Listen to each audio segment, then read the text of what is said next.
It's a lot of things that are happening for the month of June. The first thing we're going to talk about from a numerology point of view, June is a number 4 personal month.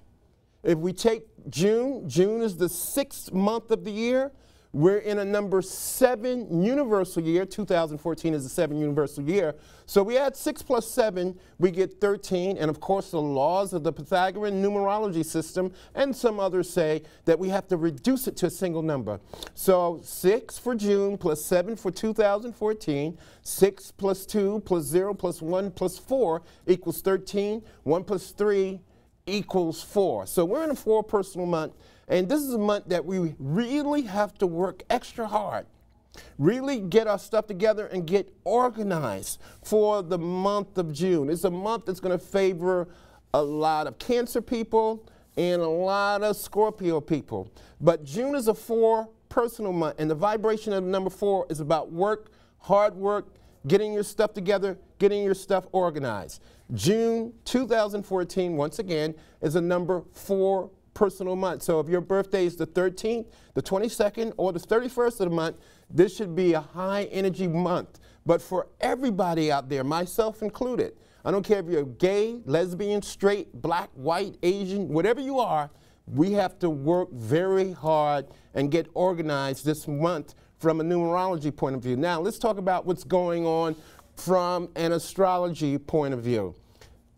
June 7th, from June 7th to July 1st, Mercury retrograde. I know a lot of people are just saying right now, oh no, not again, another Mercury retrograde. But Mercury retrogrades once every 4 months. The last Mercury retrograde that we had was from February 2nd, 2014 to February 26, 2014. So we get a Mercury retrograde once every 4 months. And ladies and gentlemen, boys and girls, the Mercury retrograde, even though technically it's supposed to start, for you seasoned astrologers who are watching the show, Mercury has been in the shadow or in the Mercury retrograde zone since May 22nd. But it's really going to start to turn around on June 7th.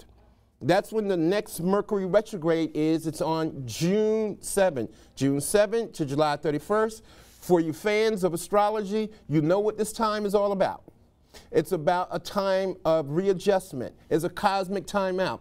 One of the do's and don'ts of a Mercury retrograde is you don't start anything new, you don't sign anything new, you don't sign any business contracts, none of that stuff. It's a time of reflection. If you don't know what a Mercury retrograde is, for most New Yorkers who ride the subway, or if you're traveling in your car, let's say if you're on the subway here in New York City and you're riding in the express train.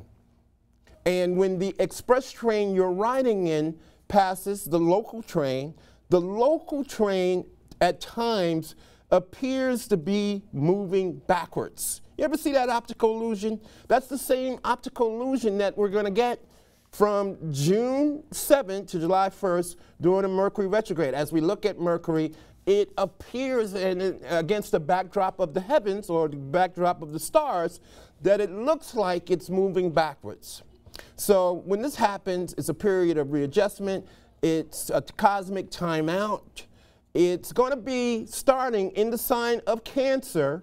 Then it's going to be retrograding all the way back into the sign of Gemini. And as I said, the Mercury retrograde is in full effect now.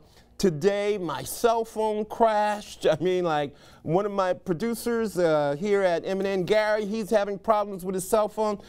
Everybody out there, back up your electronic devices, back up your computer files. Be careful when you're flying, because in the history, I've been an astrologer over 30 years, there's sometimes disasters and catastrophes in the airline industry during a Mercury retrograde. But more or less, this is going to affect Mercury-ruled people. So if your rising sign is Gemini, or your rising sign is Virgo, or if your sun sign is Gemini or Virgo, this is going to have a challenging effect, to say the least, when this Mercury retrograde hits.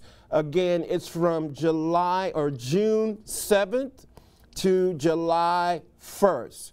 So a lot of weddings are going to fail, a lot of weddings, because June is the month of weddings. A lot of people aren't graduating, And it's in the sign of Gemini, and Gemini is about communication and information. Computers will crash.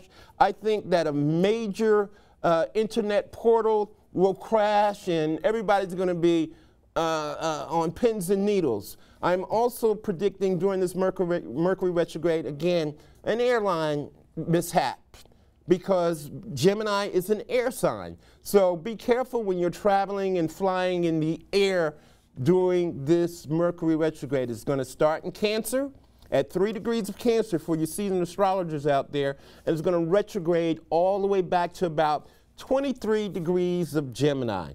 So a lot of people who are born on the third decadent, or the last 10 degrees of Gemini, or the first 3 degrees of Cancer, hold on to your hat, get ready.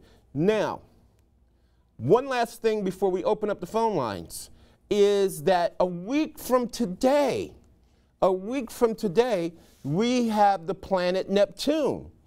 Neptune is going retrograde, so we're going to have to deal with a double whammy of Mercury retrograde and Neptune retrograde. I mean, I'm just like, just shuddering at the thought. Neptune rules the sign of Pisces. So for all you Pisces people and people with Pisces rising sign, your ruling planet is about to go retrograde. And it's been going direct ever since November. Neptune will be retrograde from a week from today, June 9th, to November 15th. So this is a 4-month period of adjustment for most Pisces people, because Pisces is the ruler of Neptune.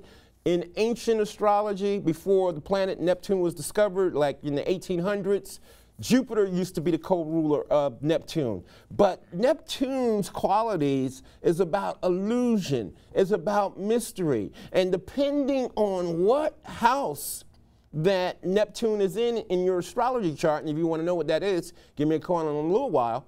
Neptune is about illusion and mystery and mysticism and things that are hidden. So over the next 4 months, from June 9th to November 15th, a lot of things are starting to come to the surface. A lot of information is about to come to the surface, whether you want to or not. It's time for it to come out. Ladies and gentlemen, boys and girls, do not be afraid of astrology. Do not be afraid of numerology. I know a lot of you are faith-based people, meaning you go to church, you go to the mosque, you go to the synagogue, but we live in 2014, and there are alternative means of understanding through astrology and through numerology.